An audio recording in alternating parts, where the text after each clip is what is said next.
SV6 news కు స్వాగతం. ముందుగా హెడ్లైన్స్.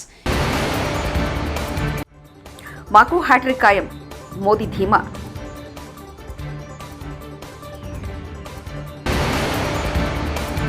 వడ్లు కొనుగోలు సీఎం రేవంత్ సర్కార్ విఫలం, ఏలేటి మహేశ్వర్ రెడ్డి.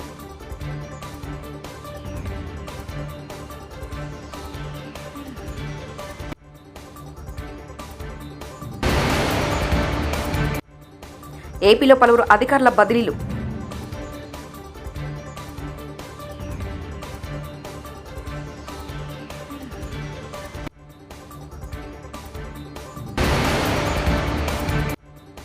మహారాష్ట్రలోని కొల్హాపూర్ శ్రీ మహాలక్ష్మి ఆలయాన్ని సందర్శించిన చంద్రబాబు, భువనేశ్వర్.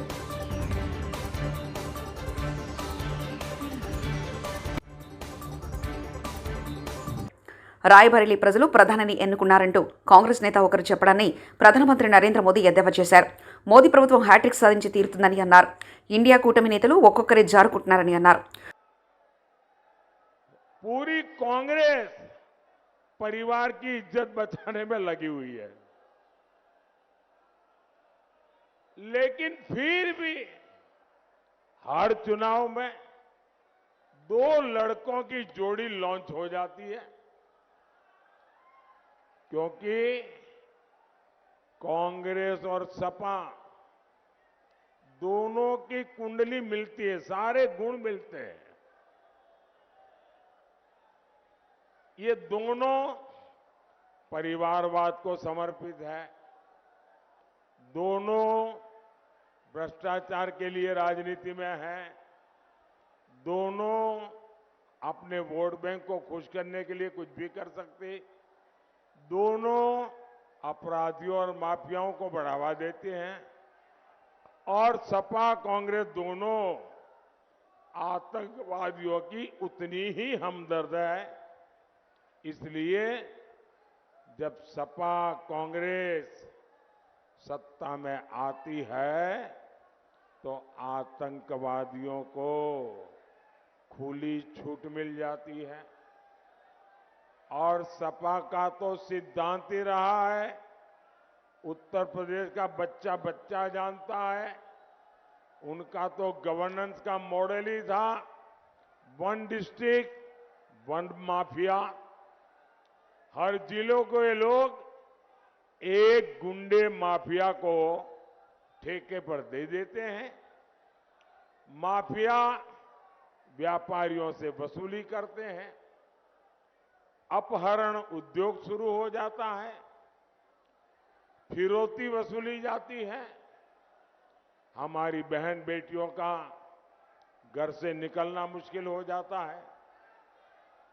आप सबने वो दिन देखे हैं, लेकिन जब से हमारे योगी जी, हमारे केशव प्रसाद मौर्य, यहां जब से भाजपा की सरकार आई है, आजकल ये माफिया माफी मांगते घूम रहे हैं, लेकिन सपा का माफिया मोह अभी खत्म नहीं हुआ है. इनके मुखिया माफिया की कब्र पर फातिहा पढ़ते घूम रहे हैं. భారత్లో రానున్న బుల్లెట్ ట్రైన్ రూట్లు ఇవే. భారత్లో రానున్న బుల్లెట్ ట్రైన్ రూట్ల వివరాలు ఇండియా టేక్ అండ్ ఇన్ఫ్రా ప్రకటించింది. ఢిల్లీ టు అహ్మదాబాద్ 878 కిలోమీటర్లు, ఢిల్లీ టు అమృత్సర్ 459 కిలోమీటర్లు, ఢిల్లీ టు వారణాసి 800 కిలోమీటర్లు, వారణాసి టు హౌరా 760 కిలోమీటర్లు, ముంబై టు నాగ్పూర్ 765 కిలోమీటర్లు, ముంబై టు హైదరాబాద్ 671 కిలోమీటర్లు, చెన్నై, బెంగళూరు, మైసూర్ 435 కిలోమీటర్లు. కల్లాల్లో ఉన్న ధాన్యాన్ని వెంటనే కొనుగోలు చేయాలని బీజేపీ ఎమ్మెల్యేలు డిమాండ్ చేస్తున్నారు. శుక్రవారం బీజేఎల్పీ నేత ఏలేటి మహేశ్వర్ రెడ్డి మీడియాతో మాట్లాడుతూ రేవంత్ సర్కార్ బోగస్ ప్రభుత్వంగా మారిపోయిందని విమర్శలు గుప్పించారు. వడ్ల కొనుగోలులో సీఎం రేవంత్ రెడ్డి సర్కార్ విఫలమైందన్నారు. ఎన్నడూ పడిపోతుందో తెలియని ప్రభుత్వాన్ని రేవంత్ నడుపుతున్నారంటూ వ్యాఖ్యలు చేశారు. తాము కాంగ్రెస్తో కాదు, కాంగ్రెస్ ఎమ్మెల్యేలే బీజేపీలో టచ్లో ఉన్నారంటూ సివిల్ సప్లై శాఖ మంత్రిగా ఉత్తమ్ కుమార్ రెడ్డి విఫలమన్నారు. రైతాంగం మీద అరాచకాలు చేస్తున్న సంగతి కళ్ళారా చూస్తున్నాం. గత 45 రోజుల నుంచి రైతులు పండించిన పంటని కళ్ళాలో పోసుకొని కళ్ళలో ఒత్తులు పెట్టుకొని ఎదురు చూస్తూ ఉంటే ధాన్యం కొనుగోలు జరగక ఒకవైపు అకాల వర్షాలు పడుతూ ఇబ్బంది పడుతున్నటువంటి సంగతి చూస్తున్నాం. సమయానికి లారీలు లేవని, సమయానికి బస్తాలు లేవని, రకరకాలుగా రైతాంగాన్ని ఇబ్బంది పెడతా ఉంటే రాత్రింబవలు కుప్పల కాట కావలు కాస్తూ రైతుల గోస వర్ణాతీతంగా ఉన్నది. మొన్ననే మనం చూసినాం, ధాన్యం దగ్గర కావలున్నటువంటి తాత మన్మడ్ మీద పిడుగుబడి చనిపోయిన సంగతి విషాదకరమైనటువంటి సంగతి మనం కళ్ళారా చూసినాం. దీనంతటికీ కారణం ఈ ప్రభుత్వం కాదని అడుగుతున్నా. మరి ఎందుకు 45 రోజులు గడుస్తున్నా ఇప్పటికీ కళ్ళాల కాడ వడ్ల కుప్పలు పెద్ద ఎత్తున ఇంకా కొనుగోలు జరగక ఎందుకున్నాయి? దీనికి సమాధానం చెప్పాల్సిన అవసరం ఈ ప్రభుత్వం మీద ఉంది. ఇంత ఎండలు కాస్తున్నటువంటి సమయంలో తేమ ఉందని, తెప్ప ఉన్నదని రకరకాలుగా రైతాంగానికి అబద్ధం చెప్పి గత ప్రభుత్వం మోసం చేసినట్టుగానే ఈ ప్రభుత్వం కూడా 40 కిలోల బస్తాకి 3 కిలోలు 4 కిలోలు అధికంగా జోకుతా ఉన్నది. ఈ అంశం మీద అధికారులను, కలెక్టర్లను ఎన్నిసార్లు అడిగినా దాటవేసే ప్రయత్నం చేస్తూ ఉన్నారు. రైతాంగం గతంలో ఇదే మాదిరిగా మమ్మల్ని దోచుకున్నామని ఆ ప్రభుత్వానికి బుద్ధి చెప్తే ఈ ప్రభుత్వం వచ్చి మార్పు లేదు, ఇంకా కిలో పెంచిందని అంటున్నారు. గతంలో 42-43 కిలోలు జోకితే ఇప్పుడు 44 కిలోల వరకు జోకుతున్నారట. ఒకసారి కళ్ళంలో జోకిన తర్వాత మళ్ళీ రైస్ మిల్కి వెళ్తే రైస్ మిల్లోడు అక్కడ ఉన్నటువంటి లారీని అన్లోడ్ చేయకుండా మళ్ళీ దాంట్లోకి వెళ్ళి 2 కిలోలు 3 కిలోలు తగ్గిస్తున్నట్టుగా వీళ్ళకి వార్తలు వస్తున్నాయి. మరి తెలంగాణలో బీఆర్ఎస్ పార్టీ ఉండదంటూ కేంద్ర మంత్రి కిషన్ రెడ్డి ఇటీవల చేసిన వ్యాఖ్యలపై కాంగ్రెస్ నేత విజయశాంతి ఆసక్తికరంగా స్పందించారు. కిషన్ రెడ్డి అభిప్రాయం సమంజసం కాదని ఆమె అన్నారు. ఆత్మగౌరవం, పోరాటతత్వం దక్షిణాది రాష్ట్రాల సహజ లక్ష్యమని ఆమె వ్యాఖ్యానించారు. దక్షిణాది స్వీయ గౌరవ అస్తిత్వ సత్యాన్ని కాంగ్రెస్ అర్థం చేసుకున్నట్లు బీజేపీ అర్థం చేసుకోలేకపోయిందని రామరమ్మ విమర్శించారు. ఈ మేరకు కిషన్ రెడ్డి వ్యాఖ్యలపై ట్విట్టర్ ద్వారా విజయశాంతి స్పందించారు. ఏపీ సార్వత్రిక ఎన్నికలకు పోలింగ్ ముగిసిన తర్వాత రాష్ట్రంలో పలు ఘర్షణలు, అల్లర్లు నెలకొన్నాయి. దీంతో ఎన్నికల కమిషన్ చర్యలు చేపట్టింది. ఈ మేరకు పల్నాడు కలెక్టర్ పలు జిల్లాల ఎస్పీలపై చర్యలు చేపట్టింది. అందులో భాగంగా ఐఏఎస్, ఐపీఎస్ అధికారులపై బదిలీ పెట్టుపడింది. కేంద్ర ఎన్నికల కమిషన్ ఆదేశాల మేరకు పల్నాడు కలెక్టర్ శివశంకర్ను ఏపీ ప్రభుత్వం శుక్రవారం బదిలీ చేసింది. ఆయనను జేఏడీలో రిపోర్ట్ చేయాలని ప్రభుత్వం ఆదేశించింది. పల్నాడు జాయింట్ కలెక్టర్కు బాధ్యతలు అప్పగించాలని ఆదేశాలు జారీ చేసింది. పల్నాడు కలెక్టర్తో పాటు తిరుపతి ఎస్పీ కృష్ణకాంత్ పాటిల్ను బదిలీ చేస్తూ AP CS KS Jawahar Reddy ఉత్తర్వులు జారీ చేశారు. కృష్ణకాంత్ను డీజీపీ కార్యాలయంలో రిపోర్ట్ చేయాలని ఆదేశాలు జారీ చేశారు. మహారాష్ట్రలోని కొల్హాపూర్ శ్రీ మహాలక్ష్మి ఆలయాన్ని సందర్శించారు చంద్రబాబు నాయుడు, భువనేశ్వరి.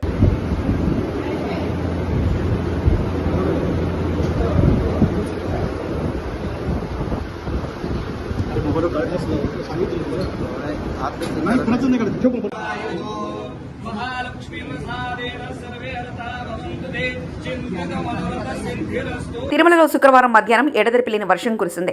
జోరువాన పడడంతో శ్రీవారి ఆలయ ప్రాంగణం తడిసి ముద్దయింది. స్వామివారి దర్శనానంతరం లడ్డూ విక్రయ కేంద్రాలు గదులకు వెళ్లేందుకు భక్తులు ఇబ్బంది పడ్డారు. తిరుమల తిరుపతి దేవస్థానం ఏర్పాటు చేసిన షెడ్ల వద్ద భక్తులు తలదాచుకున్నారు. దాదాపు 2 గంటల పాటు వర్షం కురవడంతో తిరుమల కొండల్లో మంచు, చల్లని వాతావరణం నెలకొంది.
ఏపీలో ఇసుక అక్రమ తవ్వకాలపై సుప్రీంకోర్టు ఆగ్రహం వ్యక్తం చేసింది. ప్రత్యేక కమిటీలు ఏర్పాటు చేసి కట్టడి చేయాలని ఆదేశించిందని మాజీ మంత్రి నక్కా ఆనందబాబు అన్నారు. శుక్రవారం మీడియాతో మాట్లాడుతూ ఎన్టీజీ ఆదేశించిన ఇసుక తవ్వకాలు ఆగడం లేదని విమర్శించారు. ఇసుకను దోచుకుని తాడేపల్లి ప్యాలెస్కు 40,000 కోట్లు తరలిస్తున్నారని ఆరోపించారు. జీఎండీ పెద్దిరెడ్డి కనుసంగంలో ఇసుక దోపిడీ జరుగుతుందని విమర్శించారు. చేపట్టాలని ఆదేశించడం ఆహ్వానించదగ్గ పరిణామం. ఈ కమిటీలో అధికారులు కూడా రాష్ట్ర ప్రభుత్వం ఆధీనంలో కాకుండా, రాష్ట్ర ప్రభుత్వ అధికారులుగా కాకుండా సుప్రీంకోర్టు నియమించిన అధికారులా వ్యవహరించాలని చెప్పి ఆదేశాలు ఇవ్వటం అనేది ప్రభుత్వం సిగ్గుపడాల్సిన అంశం, సిగ్గుతో తలదించుకోవాల్సిన అంశం. ఈరోజు ప్రభుత్వం అంటే ఆపద్ధర్మ ప్రభుత్వం ఉంది. అధికారులుగా సిఎస్ కానీ ఇతర కలెక్టర్లు కానీ వీళ్ళందరూ కూడా సిగ్గుపడాలి ఈ అంశంలో. 2023 మార్చిలోనే ఎన్జిటి రాష్ట్రంలో ఇసుక అక్రమ తవ్వకాలు ఆపాలని చెప్పి ఆర్డర్స్ ఇచ్చింది. అదేవిధంగా ఎటువంటి అనుమతులు లేకుండా ఇక్కడ జరుగుతూ ఉన్నాయి అక్రమ తవ్వకాలు, వీటి మీద విచారణ జరపండి అంటే విచారణ జరిపి ఇచ్చినటువంటి ఆదేశాలు అమలు చేయకుండా ఈ రాష్ట్రంలో ఉన్నటువంటి కలెక్టర్లు కూడా 22 జిల్లాల కలెక్టర్లు ఒకే విధమైనటువంటి నివేదికలు ఇచ్చి కోర్టును కూడా మభ్యపెట్టారు. అక్రమ తవ్వకాలు ఏమీ జరగట్లేదని యూనిఫామ్గా ఒకే నివేదికలు సమర్పించారు. అవన్నీ కూడా కోర్టు పరిశీలన చేయడం జరిగింది.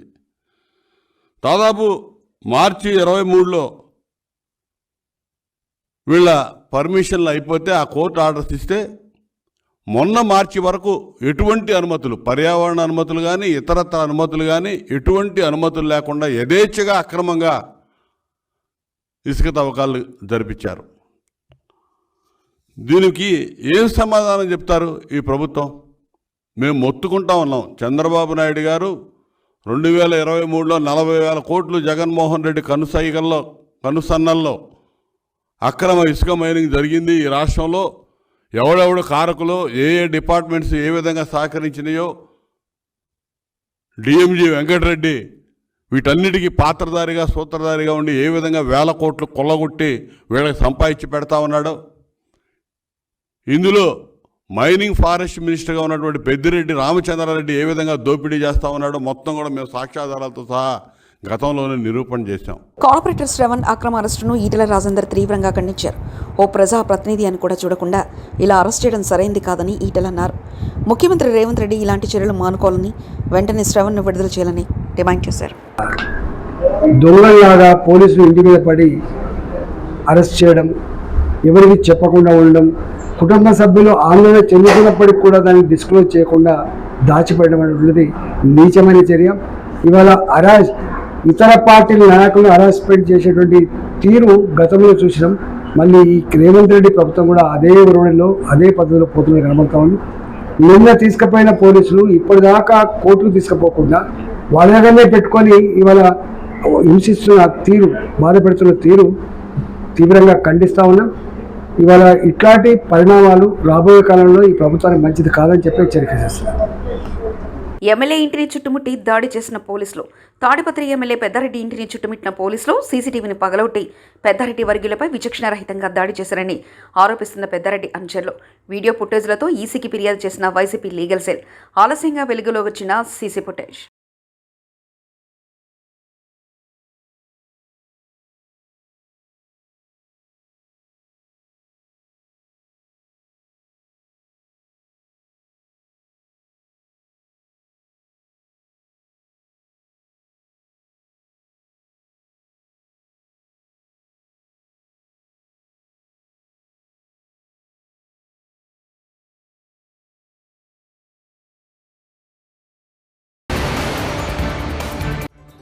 మాకు హ్యాట్రిక్ ఖాయం, మోదీ ధీమా.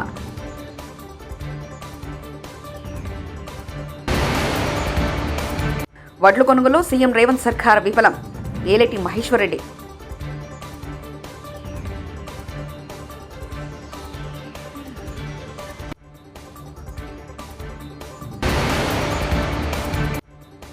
ఏపీలో పలువురు అధికారుల బదిలీలు.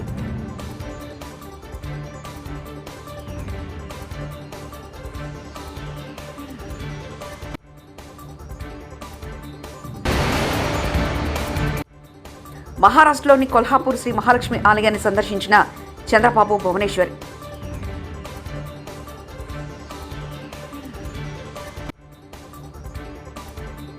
ఇవి బులెటిన్ విశేషాలు. చూస్తూనే ఉండండి SV6 న్యూస్.